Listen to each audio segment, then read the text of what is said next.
What's good? It's your boy, All Rights Reserved in the building. Excuse me coming to you later than I perceived, but I was still reading over the story on many different sites. So let me go into what I was trying to say. Now, the story reads very strange to me. First, it reads the fact that Geneva was dealing with somebody she was close to, and she had left home or whatever scenery she was at to be with X because he talked her into living with him. All right. Now, this girl goes and she's living with him. And then she says there becomes a situation where he's not savory to her activities and actions. And he had a problem with a lot of things she was doing. He started then allegedly beating her in different ways. And that led her to say, well, this ain't right. You don't need to be putting your hands on me, which she would be correct. And then she even named us. Here's where it gets confusing. She said that he placed her in the tub and continued beating on her in the tub. Maybe that did happen, maybe not. Allegedly, I don't know. This is what she says, okay? Then here's where the biggest confusion goes. She had left the scene,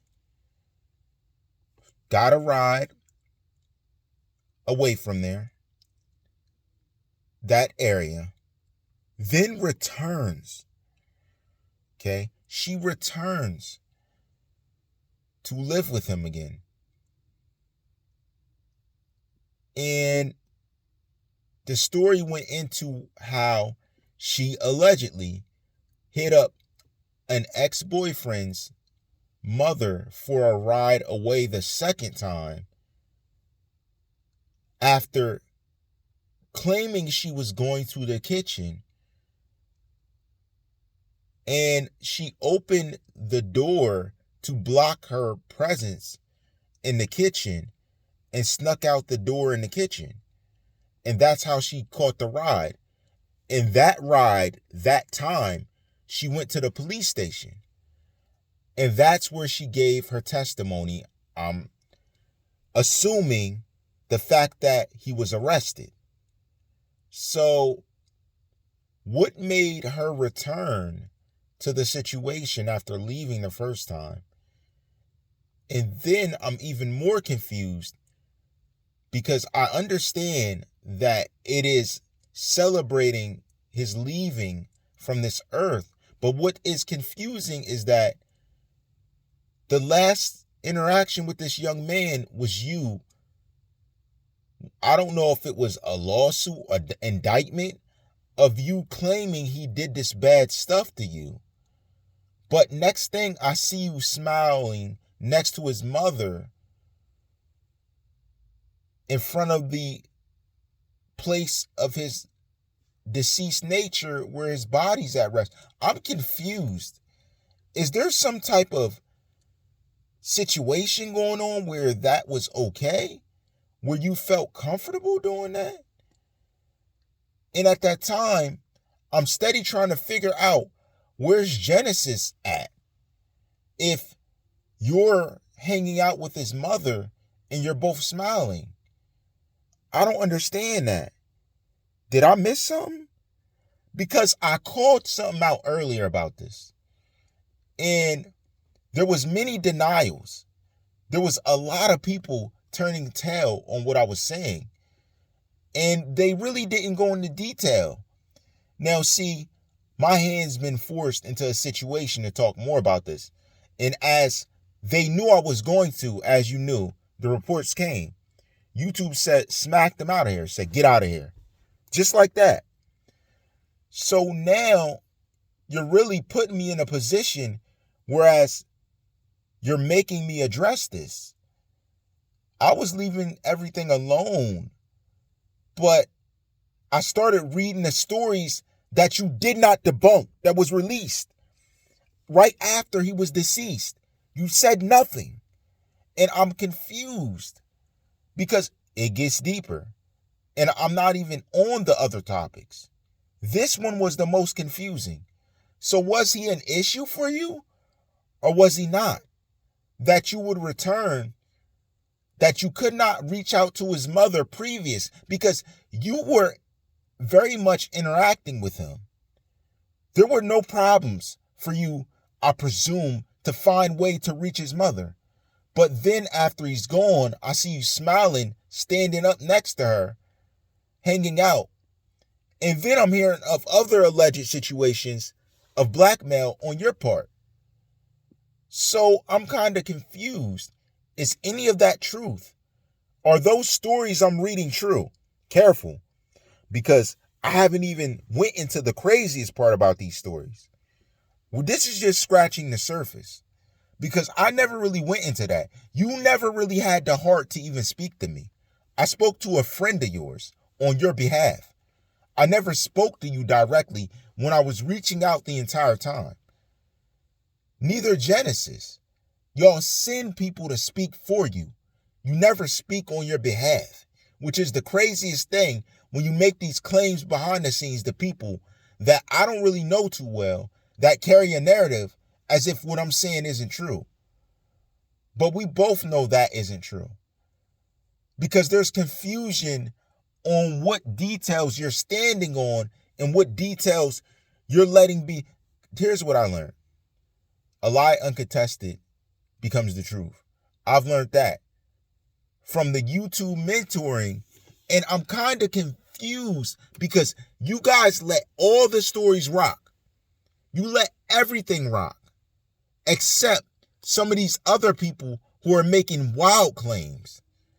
You never said anything to them, which makes me think, is there truth to what some of these other people are saying? Maybe you haven't seen them all. They're making some wild accusations about the behavior you're using, the actions involved, as if there's a deeper connection of conspiring going on before his incident and after. Now, I'm finding connections to these young suspects as well. Like there was communication amongst friends of his with these people who were targeting him. Is that true? Because I'm confused. But I'm going to say something. These detectives aren't confused. These investigators aren't confused. None of them are. Not one of them. Matter of fact, that's probably why YouTube's acting how it is to me. That's why what you do, they're not going to do anything. Because there's more people involved than I can even name and wanting to know the why. Because the confusion is real. They want to know why and how. Now understand, you got him sent to prison. But now you're going to smile, smirk, and sidestep around and make friends, show up to the wake area, shake hands, like what? You were part of the worst time of his life. You sent him to a place where he did not want to be. So how does that work? Is that not the basis of your popularity off of him? Did you not say he did this heinous stuff? Heinous. In this story that every single news publication put out there.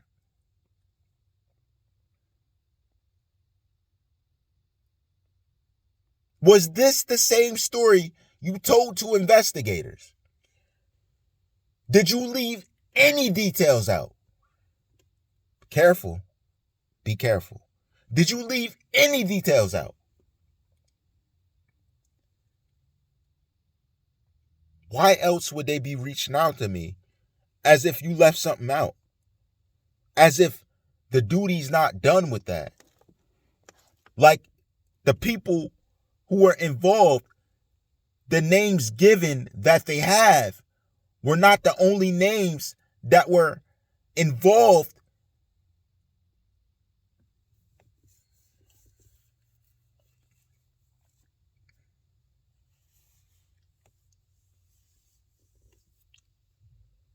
There's one of two things. Either somebody told a lie or someone told a partial truth. And when I say the difference is, they didn't give false information.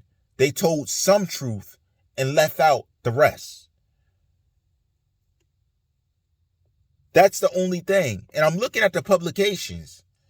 These are pretty big publications, big time, that this information was told to. I'm trying to figure out, how does that work? How do you still feel comfortable interacting with family of his if he did such heinous things? I'm confused. They're asking me. I'm asking you.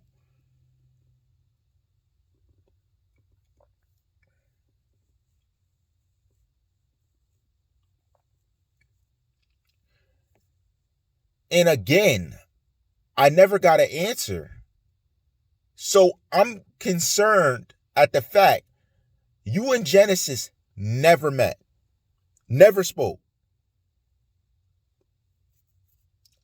Still no answer on that.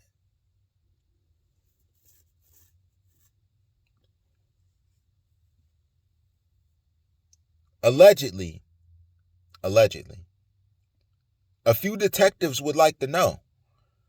They're asking, I'm like, I can't. And allegedly, you're not communicating with them to help settle the whole case. You're not the only one that they named. They're alleging other people are not communicating that claim to quote unquote be friends. How would you not have your friends back after his leaving and departure against his will? Correct? I'm confused as well. I just want to put that out there.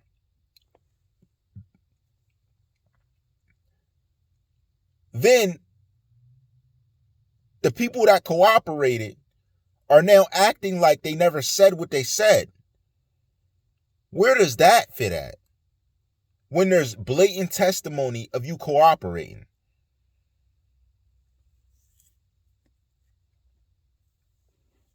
Suspects have, now I want to put this out there. The suspects have never changed their tune. They haven't changed up once. If they said they didn't do it, they're sticking to they didn't do it. They're not changing up. Do you understand that? These guys didn't change up what they said.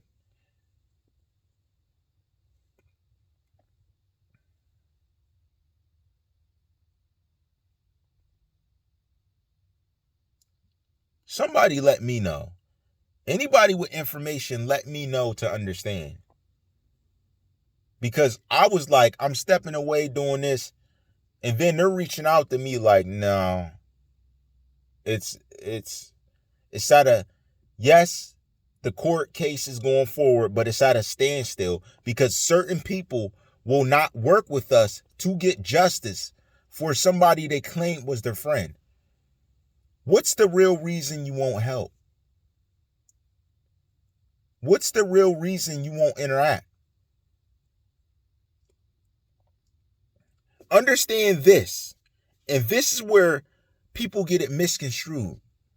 Snitching would be if you were part of the crime and you told on someone else who's part of the crime. That's what snitching is. That would be snitching.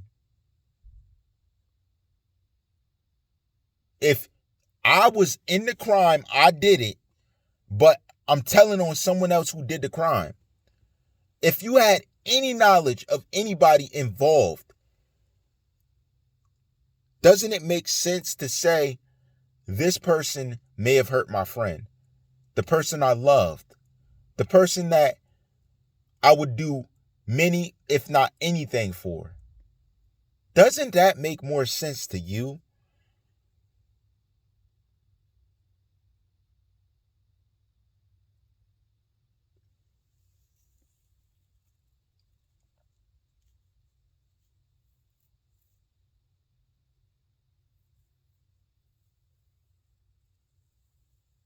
I don't know. Again,